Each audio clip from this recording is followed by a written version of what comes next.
Welcome back to my channel, PPNI Sibolga.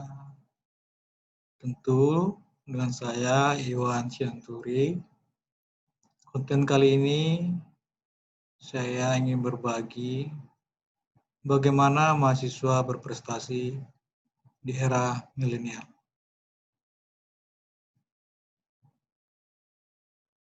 Baik, mengapa kuliah?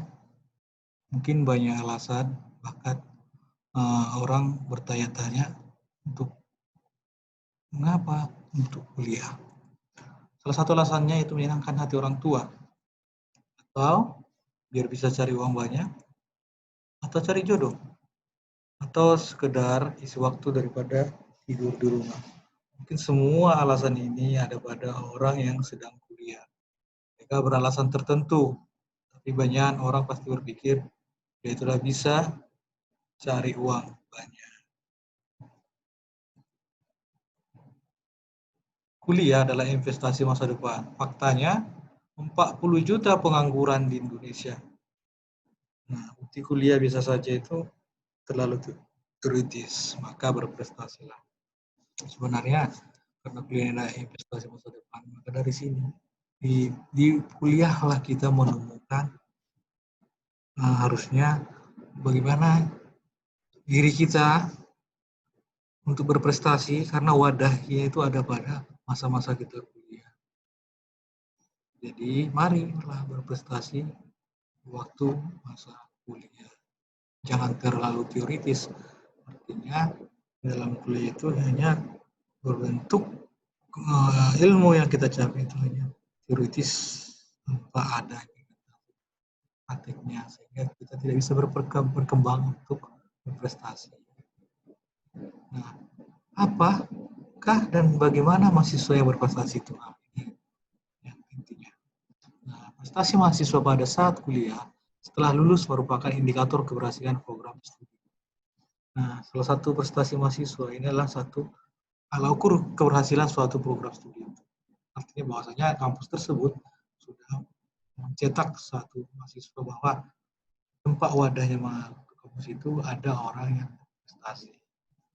Tentunya hanya sekedar prestasi akademik semata, tetapi juga prestasi dalam bidang lainnya atau soft skill dan hard skill. Nah, seperti yang saya bilang tadi, prestasi di akademik itu bisa kita raih, tidak hanya berupa teoritis, yang tadi tidak hanya soft skill dan hard skill, sehingga kita bisa mengembangkan jati diri kita.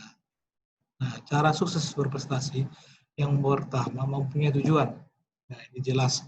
Artinya kita tuh kuliah tadi, kita mempunyai tujuan untuk mengejar aset masa depan. Nah, perlu juga dengan kedisiplinan. Kedisiplinan adalah satu pendorong yang dimana untuk menaati semua aturan. Yang selanjutnya itu konsistensi. Konsistensi ini sangat penting dalam cara mencari sukses berprestasi, itu konsisten dalam segala aturan dan komitmen. Nah, selanjutnya yaitu pengetahuan, knowledge. Pengetahuan ini sangat penting untuk memenuhi semua yang kita capai. Nah, ini dapatnya dari tempat perkuliahan. Nah, keyakinan, berprestasi tanpa keyakinan itu cuma-cuma. Kita mendapatkan ilmu tanpa keyakinan itu kan tidak terimplementasikan atau terterapkan. Nah, ini tindakan, ini hal. Setelah kita mempunyai segalanya untuk berprestasi, kita harus tindakan. Percuma ilmu tanpa ada tindakan, itu akan sia-sia. Nah, pertama itu yang tadi, milikilah sasarannya. Nah, harus realistis, terukur.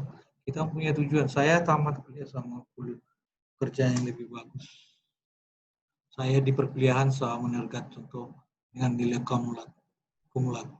Jadi ada realistis dan terukur. Nah, itu dia tadi ya.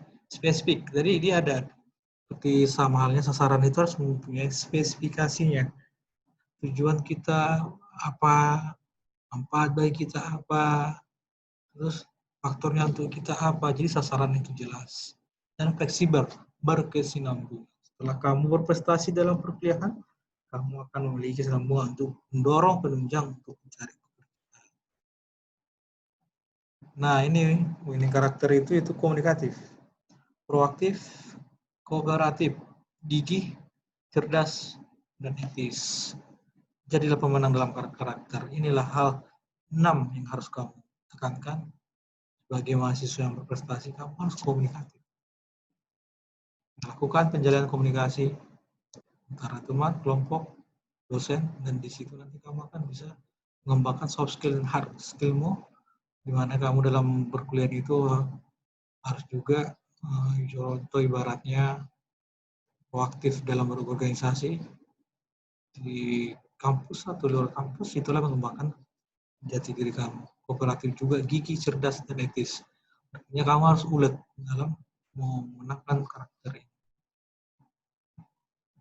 Nah, jadilah motivasi diri sendiri. Ya. Jadi artinya memotivasi diri sendiri itu berilah berupa reward. Beri berupa hadiah pada diri sendiri. Ibarat kamu punya sasaran target. Nah, setelah kamu punya sasaran target, kamu berjanjilah dari kamu akan memberi satu reward atau memberikan suatu benda hadiah untuk memotivasi diri. Nah, itu bagi tugas yang besar. Motivasi diri itu bisa ibaratnya dalam perkuliahan. Kita bisa bagi tugas yang sangat banyak itu dengan kelompok. Nah, gunakan aturan 5 menit. Nah, sebelum kamu mengerjakan sesuatu hal atau ada pekerjaan yang akan kamu kerjakan, jangan menunggu waktu. Gunakan aturan 5 menit, artinya ini kedisiplinan untuk mengerjakan sesuatu. Yang tadi beri hadiah. Tetapkan sasaran tiap kegiatan. Setiap melakukan kegiatan, kita memiliki sasaran, target. Ya. Belajar bersama teman ini sangat baik, artinya kamu akan mendapatkan referensi-referensi dari teman-teman kamu. Nah, ini cari bantuan bila perlu. Tidak usah mesti ragu, nggak usah mesti malu. Cari bantuan itu bukan berarti kamu itu malas, bukan. Artinya kamu itu mencari tahu bahwa kebenaran suatu, katakanlah ilmu itu, harus dicari tahu beberapa banyak referensi yang bisa kamu kumpulkan. Sehingga kamu bisa merasa yakin. Nah, ini yang sering. Merasa salah jurusan. Jauhkan pikiran ini, fokus terhadap tujuan. Bangun strategi untuk berprestasi. Merasa salah jurusan ini memang satu hal yang sangat menyakitkan. Tapi buang dulu pikiran negatif yang salah jurusan. Karena ini akan menjadi membuat kamu itu tidak ulet lagi akibat dari dorongan salah jurusan yang ada jadi malas. Artinya kayak gini. Apabila pun kamu salah jurusan, ingat saja kemungkinan jurusan yang kamu jalani tanpa keinginan kamu malah membuat kamu kaya akan ilmu. Jadi salah jurusan itu sebenarnya salah satu bentuk keyakinan yang pertamanya waktu kamu ambil jurusan itu sehingga kamu merasa itu salah jurusan. Tapi setelah kamu jalani, kamu nggak tahu itu akan menjadi satu kekayaan ilmu bagi diri. Jadi intinya salah jurusan jangan pernah menanam dalam pikiran salah jurusan, karena pada dasarnya kalau kamu itu seorang orang yang berprestasi, dimanapun kamu itu akan mengambil suatu menggali suatu prestasi yang akan kamu capai. Jadi motivasinya buang segala pikiran negatif untuk kamu yang san. Ingat saja, bisa saja jurusan itu memperkaya ilmu, bahkan memperkaya dirimu sendiri untuk mata pencarian atau pekerjaan.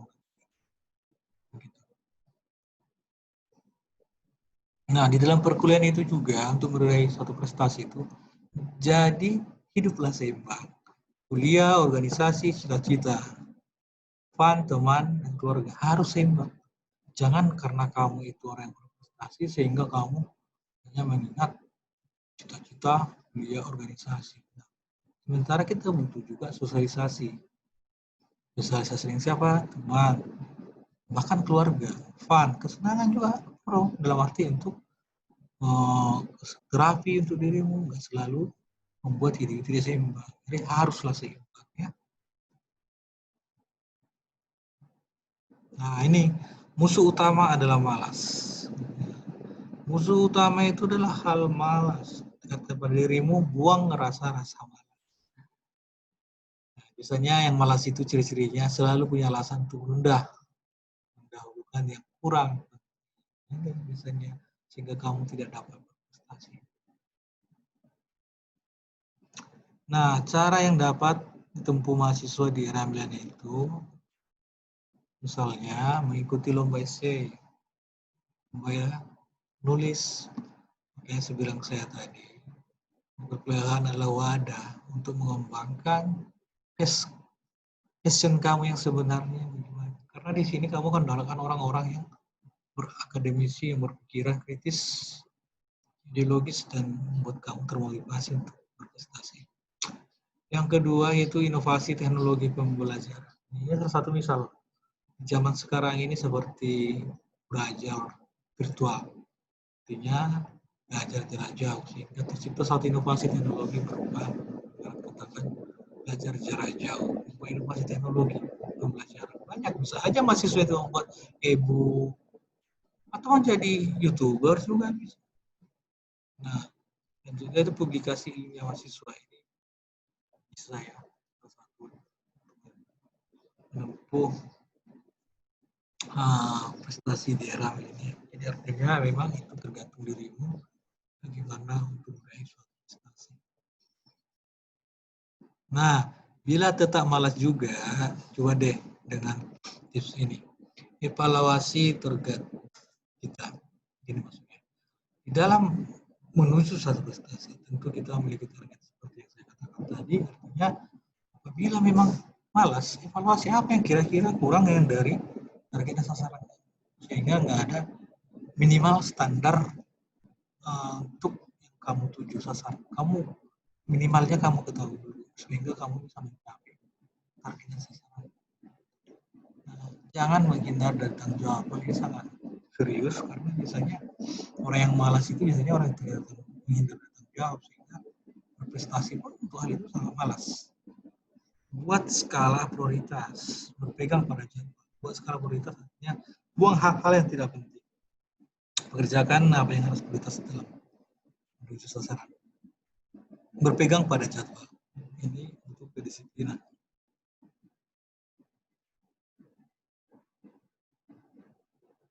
Nah, mengapa prestasi berbeda?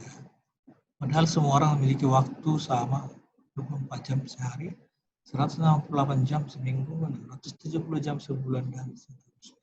Sebenarnya, mengapa prestasi berbeda? Jelas, karena setiap orang itu untuk meraih prestasi adanya orang yang malas. Sebenarnya tidak ada orang bodoh, tapi orang malas banyak akibat dari ketidaktekunannya, ketidakdisiplinannya, tidak memiliki sasaran, sehingga malas, sehingga prestasi itu pun jauh dari dirinya.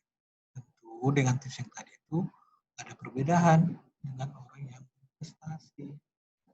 Nah, contoh ya, orang mendesak, contoh penting, ujian besok, teman sakit parah, PR yang harus selesai hari ini. Nah, ini suka menunda. Tidak mendesak, belajar teratur, olahraga, bersosialisasi, dan rekreasi. Yes, man. Oke, maaf. Telepon tidak penting, dipaksa jalan-jalan dengan teman. Man, ini bisa tidak penting ini, selalu kita, ayo, kita paling cepat ini. Terlalu banyak menonton TV, ngobrol tak henti, main game terus. Wah, ini zaman sekarang itu banyak. Yang sekarang karena teknologi udah canggih, nonton dari handphone, main game dari handphone, carian pun tahan bahkan. Ini biasanya cenderung pemalas. Nah, lagi yaitu ini, belajar teratur, olahraga, bersosialisasi, dan rekreasi. Ini pandai menentukan prioritas biasanya. Nah, strategi menyusun jadwal. Buat daftar kegiatan. Kegiatan hari ini, contoh, ya, membaca, mencari buku referensi berupa tentang contoh ya manajemen kesehatannya. Nah, buat skala prioritasnya. Apa, di mana, dan bagaimana kamu bisa melakukan itu. Dan apakah hal mana yang harus kamu ketahui. Perkirakan kebutuhan waktu. Nah, perkirakan apakah kamu punya target sasaran 1 hari saya harus mendapatkan itu. Lokasikan waktu ya, dan evaluasi kembali. Nah, cara-cara belajar. Cara menerima informasi itu ada berupa visual, auditori, kinestetik. Sebenarnya ini tergantung diri kita, bagaimana cara belajar. Tapi biasanya itu didominasi oleh otak. Dominasi otak kanan dan dominasi otak kiri.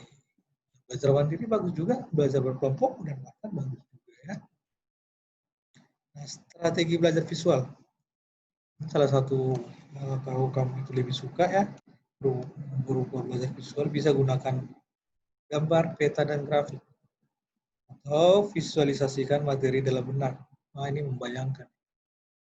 Lanjut yaitu pahami materi lewat bacaan atau gambar. Lalu beri warna dan gambar pada catatan. Di sini hanya teknik kita, cara kita ya. Auditori contohnya dengar baik-baik penjelasan dosen di kelas. Terus terangkan secara lisan suatu pelajaran pada teman. Ini akan melatih kamu untuk belajar auditori. Saat kamu menjelaskan sama teman kamu, berarti kamu memahami apa yang kamu pelajari dalam kelas kamu. Nah, gunakan nada-nada lagu untuk mengingat informasi. Ini bisa juga. Ya, contohnya mata kuliah anatomi tentang organ tubuh manusia. Bisa juga membawakan dalam lagu. Itu tergantung kreasi kita ya. Nah, strategi belajar kinestetik. Nah, libatkan banyak mungkin anggota tubuh. Tangan, otak, semuanya. Terus, perbanyak latihan soal. Sesuai belajar, coba tuliskan poin-poin penting. Sudah ya, sudah belajar. Poin penting mana-mana prioritas. Ini cerita prioritas ya. Strategi belajar otak kiri. Nah, pelajari dahulu prinsip-prinsip dasar. Lihat keterkaitan antara prinsip dasar. Mana keterkaitan. Pelajari bahan secara berurutan. Tandai bagian yang tidak dimengerti, lalu lanjutkan. Mencari. Strategi belajar otak kanan. Cari gambar global dulu. Buat peta pikiran. Bagi waktu belajar menjadi sesi singkat. Buat daftar hal yang harus dipelajari. Nah, strategi belajar berkelompok. Pilih teman belajar yang cocok, karena ini akan menyangkut dengan kenyamanan kamu. Saling bandingkan catatan. Tidak apa-apa, itu hanya petik eksperimen supaya kamu mengetahui apakah catatanmu memiliki hal yang penting, bahkan hal yang bisa tambah ilmu kamu, atau yang catatan yang nggak penting. Jadi ini tentang evaluasi juga ya, hanya perbandingan. Hanya jalan pengerjaan, bukan sekedar jawaban. Saat kamu buat pembanding, dapat dari kawan kamu tahu. Kamu juga harus tahu dan tanya bagaimana teknik cara menjawabnya. Rutinkan belajar bersama, ini sangat baik karena kamu bisa bertukar pikiran. Nah, strategi belajar mandiri itu, mandiri juga bisa ya, itu memperbanyak literatur latihan soal yang digunakan. 1000 botol ya, latihan soal. Nah, pilih tempat belajar yang tenang, bisa buat kamu nyaman. Setelah memahami materi, cobalah berdiskusi dengan orang lain. Artinya kamu bisa bertukar pikiran, apakah yang kamu ketahui itu benar, bahkan kamu bisa mengevaluasi kembali. Menyimak dan membuat catatan kuliah. Yang bisa terjadi dalam kelas, biasanya kenapa aku sekedar mengisi absensi, ini sangat banyak ya